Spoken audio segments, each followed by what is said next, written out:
The rain hammered the windshield like accusations Catherine had long ignored, each drop blurring the taillights of Eliza's car as it pulled away into the night. "It's not you, Cat. It's the job, the hours, her understanding," Eliza had whispered hours earlier, her voice cracking like cheap porcelain, the scent of another woman's perfume clinging to her collar like a guilty secret. In that moment, sprawled on the threadbare rug of their Brooklyn walk-up, Catherine felt the world fracture. Not with a scream, but with the soft, inevitable click of a door locking behind her forever. She didn't cry then.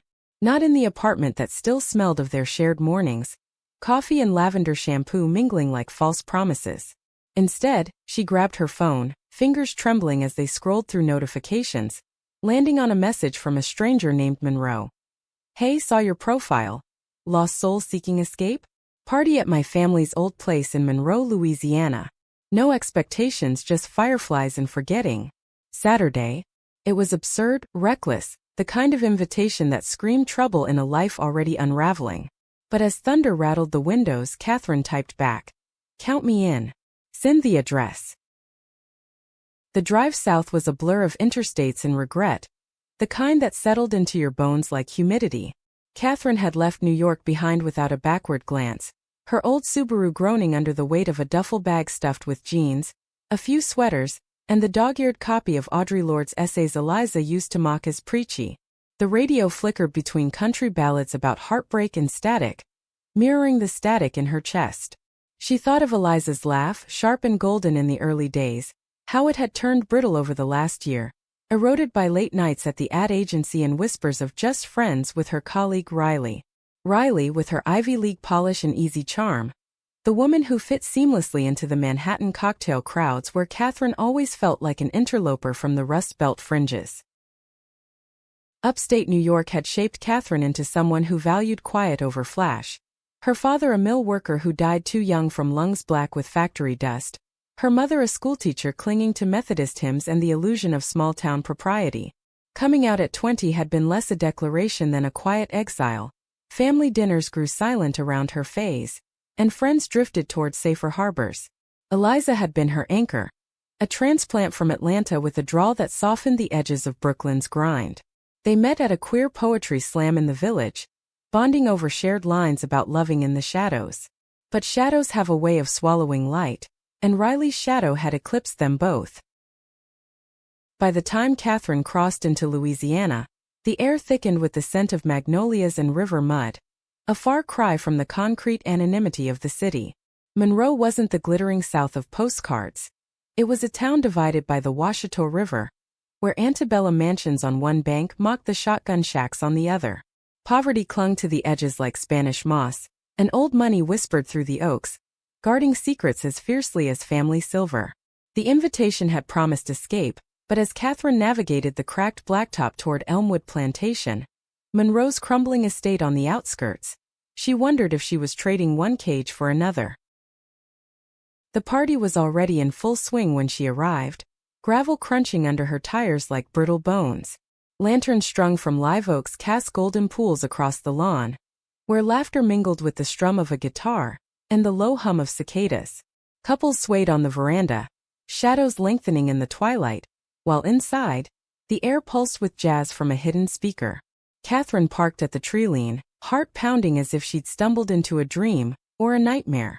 She smoothed her shirt, the one Eliza always said made her look too folksy, and stepped out, the humidity wrapping around her like an unwanted embrace. Monroe found her before she could slip away, tall and unhurried, with hair the color of bayou twilight tied back in a loose braid. She emerged from the crowd like she'd been waiting. "You made it," Monroe said, her voice carrying the slow cadence of the Delta, warm as bourbon but edged with something sharper. Up close, her eyes held the green of new leaves after a storm, watchful, not predatory.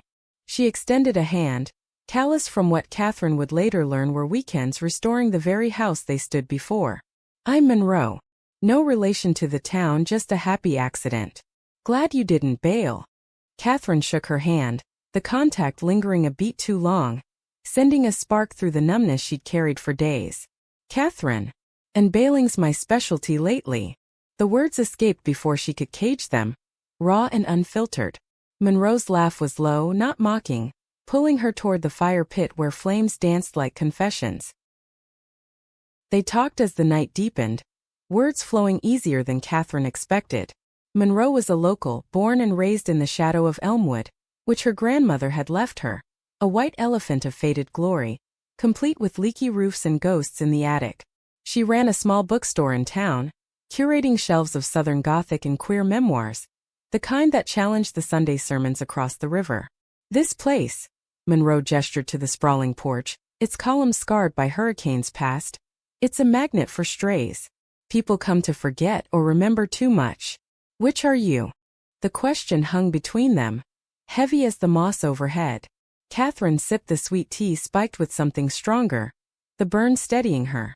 She told Monroe about the apartment, the rain, Eliza's parting words that echoed like a bad country song. Not the details, the colleague's name stayed buried, but enough to crack open the wound. Monroe listened without pity, her gaze steady, offering fragments of her own scars. A father who disowned her for loving women, a mother who sent care packages laced with Bible verses. The South doesn't forgive easy, she said, but it remembers. Every kudzu vine's got a story of what it choked out. As the party thinned, guests drifting toward bonfires or the river's edge, Monroe let Catherine inside. The house smelled of aged wood and lemon polish, rooms vast and echoing with the weight of history. They ended up in the library, a sanctuary of leather-bound volumes and a bay window overlooking the dark lawn. Dust motes swirled in the lamplight as Catherine traced the spine of a Carson McCullers novel, its loneliness mirroring her own. "Why invite a stranger?" she asked, voice soft against the quiet. Monroe leaned against a bookshelf, arms crossed like a barrier she didn't mean to erect. "Saw your post on that app. New York transplant, heart in pieces seeking Southern solace. Sounded like poetry I needed to hear. And honestly, I throw these shindigs to remind myself I'm not alone in this town. The river divides us, but the nights, they bridge." Their eyes met then, a current pulling taut. Catherine felt it, the pull toward something unnamed, dangerous in its tenderness. When Monroe's fingers brushed hers, accidental on purpose, she didn't pull away. The kiss came later, tentative at first, tasting of tea and possibility, unfolding in the alcove like a secret the house had been waiting to witness. It wasn't fireworks, it was rain after drought, soaking into parched earth. For the first time since the betrayal, Catherine breathed without the vice of grief tightening her ribs. But dawn brought clarity's cruel edge. As sunlight filtered through lace curtains, Monroe stirred beside her on the worn chaise, murmuring about coffee and beignets. Catherine lay awake, staring at the ceiling's cracked plaster, the high replaying Eliza's face, not in anger but in the hollow space it left. This with Monroe felt like theft, like borrowing joy on borrowed time. She slipped out before the house fully woke, leaving a note on the nightstand. "Thank you for the forgetting. Maybe the remembering will be kinder next time. See." Back on the road, the Subaru 8 miles toward nowhere particular, Louisiana's flatlands giving way to the pines of Mississippi. Catherine's phone buzzed with unread messages, Eliza's apologies now laced with regret that rang false. She deleted them one by one, the act a small exorcism. But Monroe's text arrived as she crossed into Alabama. "Doors always open. And so's my heart if you want it. No pressure." It landed like grace, unearned and luminous. She didn't turn back. Not yet. Instead, she veered toward the Gulf, chasing the salt air that promised absolution. The story wasn't over. It was just beginning to unfold, thread by fragile thread, in a land where women like her had always loved in whispers, but perhaps this time could learn to sing. The motel in Biloxi was the kind of place where dreams went to fade, its neon sign buzzing vacancy like a half-hearted lie. Catherine checked in under a false name, Clara, after some forgotten aunt, paying cash for a room overlooking the gray churn of the Gulf. The bed sagged under her weight, sheets thin as regrets, and she lay there for hours, the ceiling fan whirring a monotonous dirge. Monroe's words echoed in the spaces between blades. "Doors always open." It was a lifeline she wasn't ready to grasp.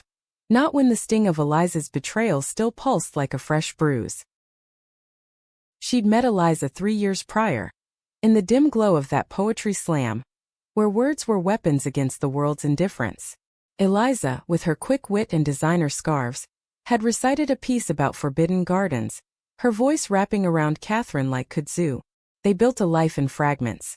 Sunday brunches in Park Slope, weekend hikes in the Catskills, nights tangled in sheets that smelled of ambition and safety. Eliza worked the agency ladder with ruthless grace. Her promotions a ladder Catherine watched from below, content with her freelance editing gig for indie presses. Stories of marginalized voices that paid in passion more than pennies. The fracture started subtly, cracks in the foundation disguised as overtime. "Riley's just a colleague," Eliza would say, dismissing Catherine's unease with a kiss that tasted of distraction. Riley was everything Catherine wasn't. Harvard pedigree, a network of power players, the kind of woman who glided through rooms while Catherine stumbled. When Catherine found the texts, late-night confessions wrapped in emojis of wine glasses and hearts, the world tilted. Eliza didn't deny it. She explained it, as if betrayal were a spreadsheet to balance. "We're good together, Cat, but Riley. She gets the parts of me that stayed buried in Atlanta. The family expectations, the facade." Family. The word soured in Catherine's mouth. Her own had fractured early. Father gone to cancer. Mother retreating into church potlucks where alternative lifestyles were discussed in hushed tones. Eliza's kin were old Atlanta money, the sort that summered in the Hamptons and wintered in denial, their acceptance of her queerness as performative as a debutante ball. "They love me," Eliza insisted, even as her mother's letters arrived with veiled barbs about settling down properly. Catherine had swallowed it all, believing love could outrun lineage. Foolish perhaps, but human. Now in Biloxi, with the Gulf's roar mocking her solitude, Catherine scrolled through old photos. Eliza's grin at Coney Island, wind-tousled and free, their hands intertwined at a pride march, rain-slicked banners fluttering like prayers. Delete. Block. The axe felt surgical, precise, but left her hollowed out. Hunger drove her to the motel's diner, where a waitress with tattooed arms and a weary smile poured coffee strong as regret. "Passing through?" the woman asked, eyeing Catherine's northern plates. "Running, maybe," Catherine replied, the truth slipping out like steam. The waitress nodded, no judgment, sliding a slice of pecan pie her way on the house. "We all run here. Gulf swallows secrets better than most." That night sleep evaded her. Chased by dreams of Elmwood's library, Monroe's breath warm against her neck. She woke sweating, the room's AC rattling like laughter. By morning, impulse won. She texted Monroe, "Biloxi. Not sure what's next. You ever chase ghosts?" The reply came swift. "Every day. Head north to the Delta. I've got a boat and a cooler of regrets. Pick you up at the casino dock, noon." The drive to the rendezvous was a meditation in motion. Highways flanked by marshes where egrets stalked the shallows like patient judges. Catherine's mind wandered to the societal noose that had always tightened around her loves, the whispers in her mother's kitchen about choosing right, the HR seminars at Eliza's firm that danced around inclusivity without embracing it. In New York, queerness was a brand, commodified and celebrated, but beneath it lurked the same old hierarchies. Class, race, the invisible lines that sorted who got to love loudly and who whispered in alleys. Monroe arrived in a battered pickup, the bed loaded with a flatboat trailer, her smile cutting through the haze like lighthouse beam. "You look like you could use some water under your feet," she said, pulling Catherine into a hug that smelled of river and resolve. No questions, no pity, just the simple grace of presence. They launched at a public ramp, the boat slicing through brackish waves toward the heart of the Delta, where the Mississippi's fingers tangled in endless loops. Hours blurred into conversation, the engine's hum underscoring their words. Monroe spoke of Elmwood's legacy, her grandmother, a widow who'd turned the plantation into a haven for artists during the civil rights era, hosting secret readings that challenged Jim Crow's grip. "She loved fiercely against the grain," Monroe said, steering past cypress knees rising like drowned sentinels. "Married a sharecropper once for love, not land. Family never forgave her." Catherine shared snippets of her own lineage. The mill town's collapse, her mother's quiet bigotry masked as concern. "I thought Eliza was my rebellion," she admitted, voice lost to the wind. "Turns out I was hers, until something shinier came along." The sun dipped low as they anchored in a secluded bend, the water glassing the sky's fire. Monroe unpacked the cooler, cheese, figs, a bottle of local red, spreading a blanket on the deck. They ate in companionable silence at first, then words tumbled. Monroe's last love, a professor from Baton Rouge who'd fled when the town's eyes grew too prying. Catherine's fear that every connection carried an expiration tied to societal strings. "It's not just us," Monroe said, her hand finding Catherine's across the wine-stained cloth. "The whole damn system's rigged against the outliers. Class pulls one way, gender another, and loving who we do. That's the noose." Their lips met again, this time with intent, the kiss deepening as the stars pricked the velvet sky. It was exploration, not escape, fingers tracing collarbones, breath sinking to the lap of waves. Monroe's touch was patient, mapping Catherine's responses like a cartographer charting unclaimed land. No rush, no conquest, just the quiet unraveling of guards long held. Afterward they lay entwined, the boat rocking gently, and Catherine felt the first stirrings of something beyond survival. Hope fragile as a heron's wing. But dawn brought the delta's mists, veiling truths yet to surface. As they motored back, Monroe's phone buzzed. A call from her bookstore, urgent. "Town drama," she muttered, but her face tightened. Catherine didn't press. Boundaries were new territory. At the dock, as they parted with a lingering embrace, Monroe slipped a key into her palm, Elmwood's spare. "Whenever you're ready. Or not. Your call." Catherine drove west that afternoon, toward the Texas border, the key burning in her pocket like a promise. Eliza's final voicemail waited. "I miss you, Cat. Riley was a mistake. Come home." Home. The word tasted of ash. She deleted it, accelerating into the unknown, unaware that the town's drama Monroe dismissed was a harbinger, a thread pulling them both toward collision. The flatlands of East Texas unfolded like an old letter, creased and yellowed, towns dotting the horizon with their water towers and faded billboards. Catherine stopped in a roadside cafe outside Lufkin, the air thick with pine and fryer grease. The waitress, a woman named Dolores with silver-streaked hair and a pin reading "Proud Mama of Two Gals," poured refills without asking. "You got that look," Dolores said, leaning on the counter. "The one that says the world's chewed you up and spat you out." Catherine managed a wry smile. "Chewed, definitely. Spitting's optional." They talked then, halting at first. Dolores sharing tales of raising daughters in a town where football reigned and queerness was that Yankee nonsense. One girl had come out in high school, the other waited till college. "Churchfolk boycotted my shifts for a spell," Dolores chuckled. "But the good Lord and good tips prevail." Her words landed like balm, a reminder that survival wasn't solitary. Emboldened, Catherine texted Monroe a photo of the cafe's jukebox, Elvis crooning Neglect. "Ghosts in every song." Monroe's reply, "Play something by K.D. Lang. She knows the score." The exchange sparked a rhythm. Daily check-ins, photos of sunsets over the Washita, snippets of books swapped like secrets. It was courtship without pressure, a slow burn in Catherine's chest. Yet nights brought phantoms. In a Tyler motel, she dreamed of Eliza's Atlanta family, their drawing room stiff with portraits and prejudice, Eliza kneeling to beg forgiveness for straying. Catherine woke gasping, the dream's bile lingering. Was Monroe's world any freer? Elmwood's grandeur hid hierarchies, the old money that tolerated her bookstore but eyed her loves with suspicion, the Rivertown's class divide where Monroe's inheritance marked her as both insider and outcast. A week in, Catherine turned north again, drawn by an itch she couldn't name. She bypassed Biloxi, aiming for Monroe's Bend. The invitation hung unspoken, but when she arrived at Elmwood unannounced, Monroe was on the porch, ledger open, brow furrowed. "Heard you coming a mile off," she said, rising to meet her. The hug was fierce, bodies aligning like puzzle edges. They spent the evening restoring a window in the library, glass panes fogged with age. Dust flew as they worked, laughter punctuating the silence. "This house," Monroe said, scraping at lead came. "It's like us, cracked but holding." Catherine nodded, her shoulder brushing Monroe's, the contact electric. Later, over gumbo simmered with okra from the garden, talk turned deeper. Monroe's fear of inheriting not just the house, but its ghosts, the grandmother's unspoken affairs, loves buried with the family silver. As rain pattered the tin roof, They retreated to the chaise, bodies entwining with familiar ease.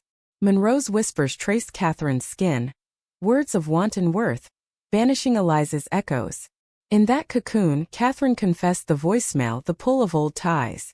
"It's not love anymore," she said. "It's habit. Guilt." Monroe's eyes held steady. Habits break. Loves rebuild. Their lovemaking was a reclamation, slow and sacred, the storm outside mirroring the one within. Catherine arched into it, releasing the last shards of betrayal, finding in Monroe's arms a mirror of her own strength. But morning brought intrusion. A knock at dawn, Eliza improbably on the doorstep, suitcase in hand, eyes red-rimmed. "I drove all night. We need to talk." The air thickened, Monroe frozen in the hallway, Catherine's world tilting once more. Eliza stood on the porch like a specter summoned from Catherine's half-forgotten life, her rain-dampened coat clutched like a shield, face pale against the Louisiana dawn. The air hung heavy with unsaid accusations, the river's distant murmur underscoring the fragility of the moment. Monroe hovered in the doorway, arms crossed, her silence a wall Catherine could feel at her back, supportive, but laced with the wariness of one who'd been burned by intrusions before. "Cat," Eliza began, voice fraying at the edges. This isn't what it looks like. I came to apologize, to fix us." Her eyes darted past Catherine to the shadowed interior, catching the rumpled blanket on the chaise, the wine glasses from the night before. The pieces clicked and her composure cracked. "Oh God. You've already." Catherine's throat tightened, the words she'd rehearsed in motel mirrors dissolving under the weight of Eliza's gaze. This was the woman who'd mapped her vulnerabilities, who'd promised forever in the quiet hours. But forever had fractured, and here on Elmwood's weathered boards, Catherine felt the pull of old gravity warring with new roots. "You drove from New York?" she asked, stalling, the absurdity grounding her. "For what, exactly?" "To claim what's broken." Eliza stepped closer, scent of city rain and Chanel cutting through the magnolia bloom. "For you. For us." Riley was a lapse, a stupid selfish lapse born from pressure. "The agency's merger, my family's gala next month. They want me engaged, Cat. To some suitable man from the club. It's all facade, but it wore me down. You were my truth and I panicked." The confession landed like a slap, not for its novelty, but for the entitlement woven through it. Catherine had known of the Atlanta expectations, the annual pilgrimages to family estates where queerness was tolerated like an eccentric hobby. She'd attended one, enduring veiled barbs over mint juleps, her hand in Eliza's a quiet defiance. But defiance requires two, and Eliza had faltered, seeking solace in Riley's arms. Another woman, yes, but one who navigated those worlds with ease, her queerness a footnote to her privilege. Monroe cleared her throat then, stepping forward, her presence a steady anchor. "Maybe coffee inside? Or the riverbank? This porch feels too much like a stage." Her tone was even diplomatic, but her eyes met Catherine's with a question. "Your call." Eliza bristled, chin lifting in that familiar way. "And you are?" "Monroe. Owner of this stage." The reply was mild, but it carried the weight of territory claimed. Catherine watched the exchange, a microcosm of the larger battles, the outsider versus the interloper, class whispers in every syllable. Eliza, with her Manhattan polish, eyed Monroe's faded flannel like it was a relic from another era. Monroe, rooted in Delta soil, saw through the veneer to the desperation beneath. They settled in the kitchen, an airy space with mismatched chairs and herbs drying from the rafters. Coffee brewed, black and bitter as Eliza spun her tale. The nights with Riley, fueled by agency stress and familial ultimatums. The realization post-breakup that it was a mirror to her own gilded cage. "I ended it," she said, hands trembling around her mug. "Told her it was over, that you were my endgame. But your silence gutted me. So I tracked your phone, don't hate me, and here I am." Catherine sipped her coffee, the heat scalding her tongue, mirroring the burn in her chest. Tracking. The violation stung.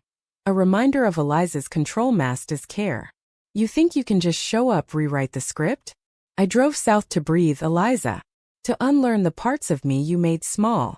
Her voice held steady, surprising her, the strength borrowed from Monroe's quiet vigil. Eliza's eyes welled, tears tracking mascara. I know I hurt you. But we fit, Kat. Our life in Brooklyn, the brunches, the hikes. This detour, it's just that. A story for later, when we're old and laughing about it. Monroe shifted, her chair scraping like a descent. Stories aren't detours if they change the map. She spoke softly, but the words cut, drawing Eliza's glare. The room thickened, tensions coiling like storm clouds over the river. Catherine rose, needing air, motion. Walk with me, she told Eliza, glancing at Monroe with apology in her eyes. They stepped out to the lawn, dew-slick grass muffling their steps, the oaks standing sentinel. Words poured then, Catherine's rage at the betrayal, not just the act but the erasure of her pain. Eliza's pleas laced with self-pity, her fears of losing the family fortune that funded their city dreams. They'll cut me off if I don't conform, Eliza whispered. And then what?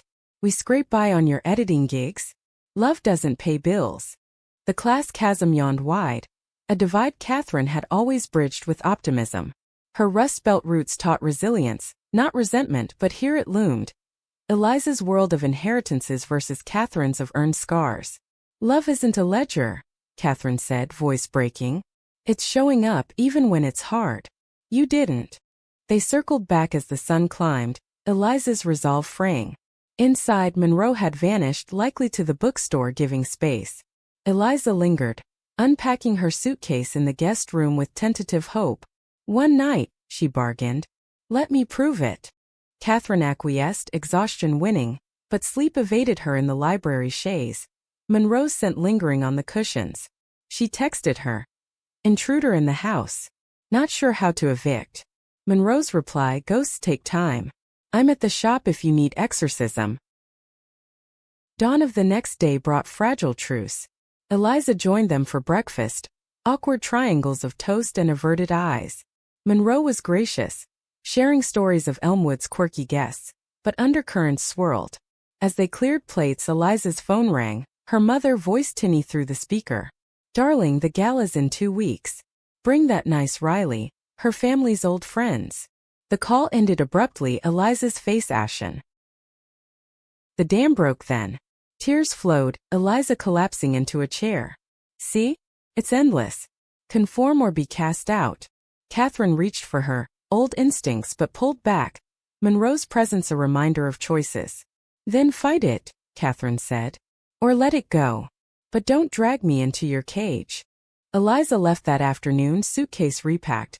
Kisses tasting of goodbye. Call me when you're ready, she said at the door, eyes pleading. The car crunched away, leaving silence in its wake. Monroe appeared then from the garden, dirt-streaked hands offering a wildflower. You okay? Catherine took it, petals soft as forgiveness. Getting there.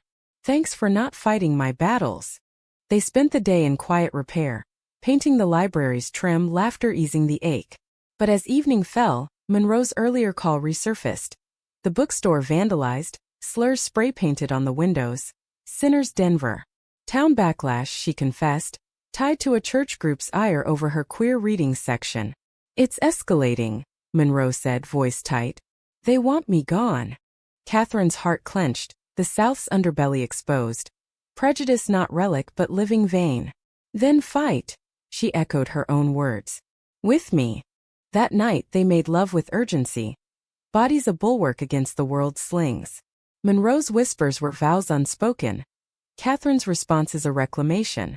But as sleep claimed them, Catherine wondered. Was this love or just another rebellion?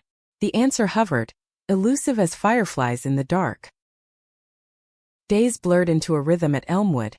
Mornings with coffee on the veranda. Afternoons at the bookstore where Catherine shelved volumes, her touch lingering on spines that spoke of hidden lives. Monroe's world unfolded. The river town's pulse divided by wealth's invisible line, where Monroe's inheritance granted entry to garden clubs that eyed her queerness with polite disdain. Catherine witnessed it at a local fair. Women in pastel dresses whispering behind fans as Monroe manned a bookstall, their smiles brittle as spun sugar. One evening as they canoed the Washita's lazy curves, Catherine broached the unasked. Your family, do they know about us? About this? The paddle dipped, water rippling like truth's surface. Monroe's stroke faltered. Grandmother would have. She left the house to me knowing my inclinations, as she called them. But the cousins? They circle like vultures waiting for me to sell. Her voice held the weight of isolation, a woman tethered to legacy's chains. Catherine shared her own ghosts. Mother's last letter, post coming out, laced with prayers for healing. We're all exiles, she said, their canoe bumping a cypress root. The kiss that followed was salt-tinged fierce. But cracks formed. Eliza's texts persisted. Updates on the agency veiled lures back to Brooklyn. Catherine ignored them, but doubt seeded. At a town hall protesting the church's boycott, she saw the divide raw. Protesters chanting family values, countersigns waving love wins. Monroe spoke, voice steady, but afterward in the truck she broke. They'll burn the shop next. And you'll leave when it gets ugly. Catherine pulled over, hands framing Monroe's face. I'm not Eliza. I'm here. The word sealed something, but fragility lingered. Then came the letter, from Monroe's cousin, heir presumptive, demanding the estate's sale. Immoral stewardship, it read, veiled threat of legal war. Monroe crumpled it, eyes storm-dark. It's not just the house. It's erasing us from the story.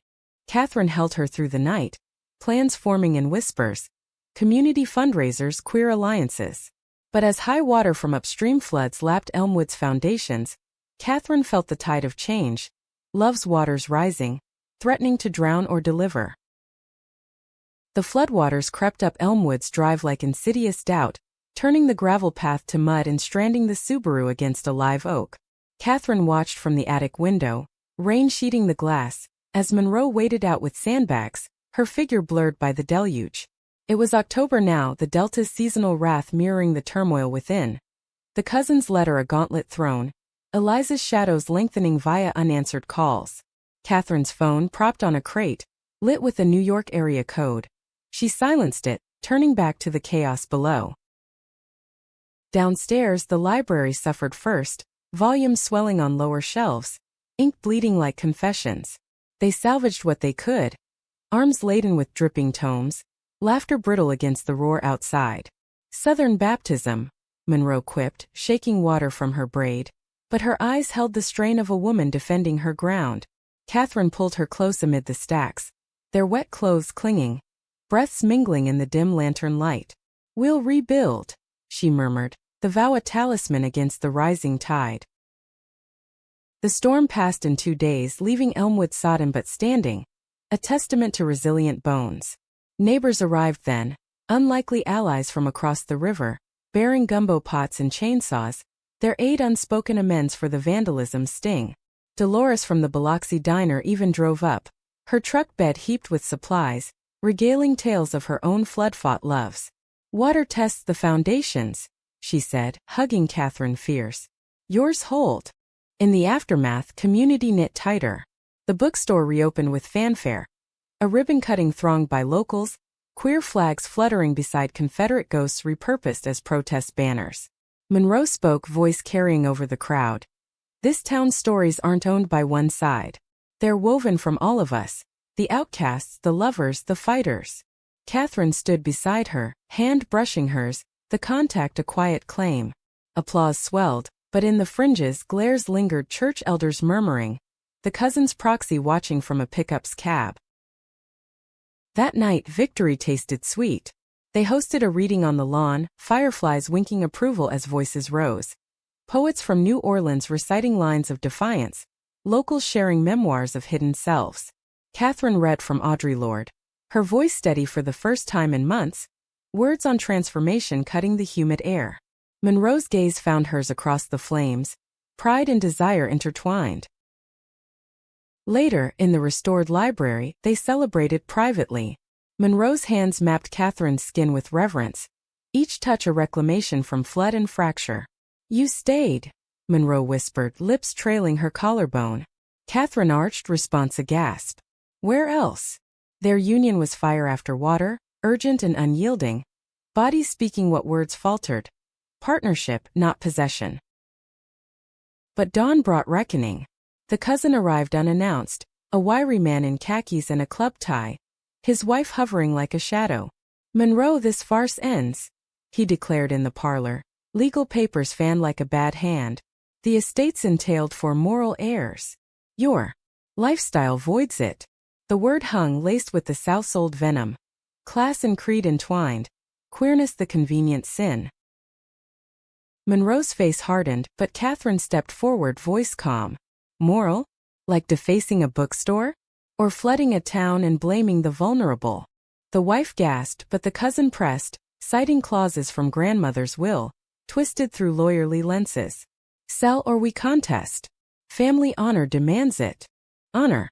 The word soured, echoing Eliza's pleas, the societal scripts that bound women like them in invisible chains.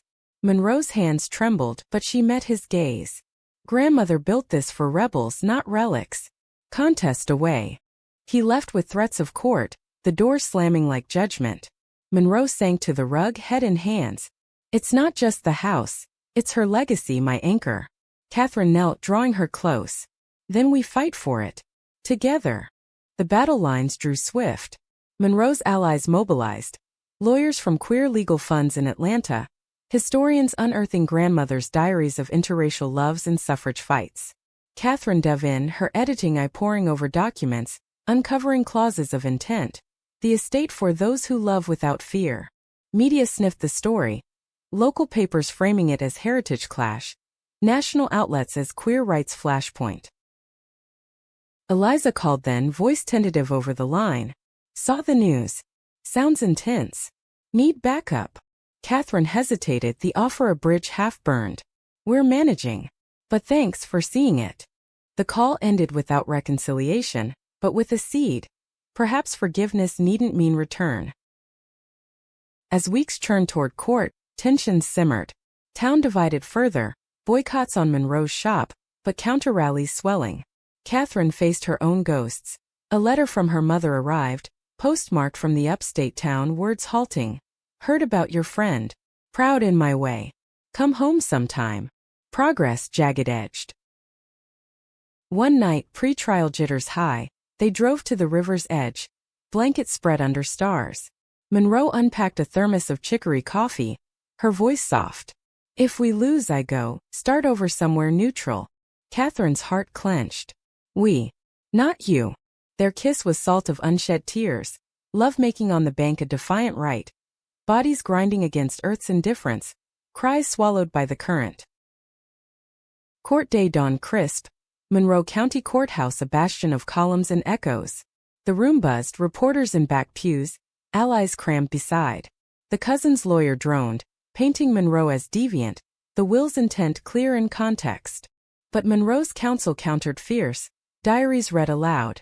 Grandmother scrawled entries of loving a woman in shadowed parlors, defying era's noose. Catherine testified last, voice unwavering. This isn't about property. It's about permission to love, to be without society's veto. The judge, a woman with silver hair and steady eyes, adjourned for deliberation. Waiting was agony. Hours in a cafe, hands clasped under table. Verdict came at dusk. Estate upheld, with addendum for shared stewardship among heirs of spirit. Cheers erupted, but Monroe wept, release raw. Outside, rain fell gentle, washing the steps. That evening, Elmwood glowed, friends toasting in the parlor, fiddles tuning for impromptu dance. Catherine and Monroe swayed slow, world fading to their rhythm. We won, Monroe breathed. You did, Catherine corrected. I just held the light. Their eyes locked, promise unspoken. But as night deepened, Catherine's phone lit. Eliza, one last message. Saw the win. You deserve this. Be happy. Deleted, finally free. Yet victory's afterglow hid undercurrents. The cousin appealed, whispers of deeper vendettas surfacing. Old family feuds over land, queerness the scapegoat. Monroe confided fears. They'll starve us out, taxes, sabotage. Catherine nodded, resolve hardening. Then we adapt. Like the river. They fortified. Community co-op for the shop. Grants for Elmwood's restoration as cultural hub. Catherine's freelance bloomed. Editing queer anthologies funded by the buzz. Love deepened in increments. Mornings shared. Arguments over paint colors resolving in laughter. One afternoon amid sanding floors, Monroe paused, dust motes haloing her. Marry me? Not legal here yet, but ours. Catherine's breath caught Joy sharp. Yes. All in. The proposal sealed, they planned a commitment right. Riverbank under oaks invites to allies. But as preparations hummed, a shadow loomed. Catherine's mother announced a visit. To see this place that's captured you. Bridge or breach? The question hung love's next test. Catherine's mother arrived on a Greyhound from upstate New York, her suitcase a battered relic from factory days, face lined with the quiet endurance of widows. The bus depot in Monroe bustled with oil workers and tourists, but Evelyn Wheeler stood apart, clutching a thermos of weak tea like a shield, her eyes scanning for the daughter she'd half-mourned as lost. Catherine waited at the curb, heart a drumbeat of anticipation and dread. The woman who'd prayed over her coming out now stepping into a world of open loves and defiant legacies. "Mom," Catherine said, voice catching as they embraced, Evelyn's frame bird-fragile against her. The hug was awkward, scented with talcum and faint regret, but held. "You made it." "Trains are for fools," Evelyn replied, her accent thick as autumn leaves. "Buses get you places real." They drove to Elmwood in silence at first, the river's gleam softening the edges. Catherine pointed out landmarks, the bookstore's fresh sign, Delta Tales, stories unsilenced. Earning a nod, Evelyn's gaze lingering on the rainbow flag fluttering defiant. Elmwood welcomed with open arms, or at least Monroe's. She greeted Evelyn at the door with iced tea and pecan tarts, her drawl wrapping warmth around the chill. "Mrs. Wheeler, we've heard stories. Catherine's got your grit." Evelyn accepted the glass, appraising Monroe with eyes that missed nothing, the calloused hands, the easy stance beside her daughter. "Call me Evelyn. And you're the one holding the fort." Monroe chuckled low. "Trying. Come see the chaos." The tour unfolded. Library shelves restocked, windows gleaming. The garden where wildflowers defied the mow. Evelyn touched volumes gently, fingers tracing spines of Baldwin and Walker, her silence eloquent. At the river overlook she paused, wind tugging her scarf. "Pretty, but wild. Like you, Cat." Dinner was communal, Dolores and a few locals joining, table groaning under etouffee and cornbread. Talk flowed cautious. Evelyn sharing Milltown yarns, the women nodding along. When Monroe mentioned the court win, Evelyn's brow furrowed. "Fighting family? That's a hard road." "Worth it," Catherine interjected, hand finding Monroe's under the cloth. Evelyn's gaze dropped, then lifted, holding. "I reckon," she said softly. "Your father. He loved quiet but fierce. Would have liked this place." The evening peaked with stories, Monroe's grandmother tales, Evelyn's of Union strikes and hidden kindnesses. Laughter bridged gaps, but as guests departed, Evelyn lingered in the parlor, photo album open to faded prints. Catherine as a gap-toothed girl, Eliza cropped from a frame. "Heard about the other one," she said, voice neutral. "Broke your heart." Catherine nodded, throat tight. "Did. But mended it too." Monroe excused herself, granting space, her absence a trust profound. Evelyn closed the album. "I wasn't kind back then. Prayers instead of arms. Feared for you, the world's teeth and all." Tears gleamed unbidden. "But seeing you here standing tall. I'm learning late, but learning." Catherine knelt, head on her mother's knee, the child in her surfacing. "Late's not never." They wept then, release cathartic, the river's song outside a hymn to healing. Evelyn stayed a week, folding into Elmwood's rhythm. Weeding gardens, shelving books, even joining a reading circle where her voice tremulous recited Whitman. Whispers of judgment from town elders reached them, Yankee sinner corrupting the stock. But Evelyn met stares with chin high, her presence a quiet ally. Her departure coincided with the commitment planning's fever. Invites sent, Dolores officiating, poets reciting, a feast under oaks. But Eliza RSVP'd yes, a curveball in elegant script. Witnessing your joy. No strings. Catherine showed Monroe, brow arched. Ghost or grace? Grace if you want. Or sentry to bar. Monroe's arm circled her waist. Your heart, your call. Catherine chose grace, a test of freedom. The eve brought nerves, they walked the river, fireflies scripting the dark. What if it's not enough? Catherine voiced the fear, the societal echo questioning permanence for women like them. Monroe stopped, hands cupping her face. Enough's what we build. Brick by flawed brick. Their kiss grounded, leading to the bank where they made love under canopy, stars witnesses, slow exploratory reaffirming vows in flesh. Ceremony dawned, golden lawn transformed. Arches of magnolia, chairs for 50 souls. Allies from New Orleans to New York. Dolores stood grave in sundress, words weaving. In this land of divides you bridge. Vow not perfection but presence. Rings exchanged, simple bands etched with river waves amid cheers and tears. Evelyn, front row, clapped fierce, her pride a bomb. Eliza arrived late, slipping in shadows, her gift a check for the cultural fund. For the fighters.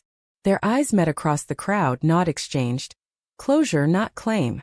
As fiddles struck up, Catherine and Monroe danced first, bodies synced, world fading. But joy's peak invited shadow. Post-vow, the cousins' appeal hit. Injunction freezing Elmwood's assets, alleging fraud in the will's interpretation. They found a loophole. Monroe read the summons, face ashen. Ties it to traditional marriage clauses from the 1800s. Rage surged, but Catherine tempered it. We beat them once. Allies rallied, fundraisers ballooned. Media frenzy reignited.